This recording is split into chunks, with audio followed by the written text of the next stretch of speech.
আপনার আমি এখন আছি নারায়ণগঞ্জ চৌধুরীবাড়ি বউবাজার, ঠিক আছে। এই জায়গায় আমি আগুনের ঘটনা শুনে চলে আসছি।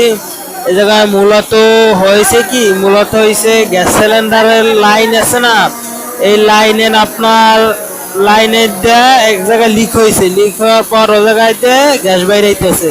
পোলাপানে করছে কি, আলতু আলতু পোলাপানে আবার সিগারেট খেয়ে সিগারেটের ফুটকে আবার ওই জায়গায় ফালাইছে। এই কারণে মূলত আগুনটা লাগছে। আগুনটা লাগার পর এই ফায়ার সার্ভিসকে ফোন দেওয়া হয়েছে। ফায়ার সার্ভিস আইয়া আপ্রাণ চেষ্টা করতেছে আগুন নিবানোর জন্য। মূলত আগুন লিবাইও ফেলছে। ফায়ার সার্ভিসের গাড়ি আইছে দুইটা আসছে। এটা একটা ভয়াবহ কাণ্ড। এই মূলত এই আগুনটা লাগছে, এই আগুনের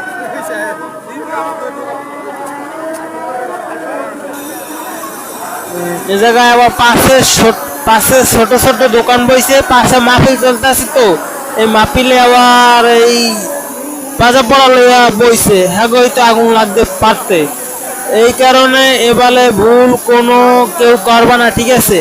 লগে লগ অফিসে ফোন দেবা, গ্যাসের অফিসে ফোন দেবা, লগে লগ লাইন আপ করে ঠিক করে দিয়ে যাবে। তোমরা বলে এই যে আলতু বলতে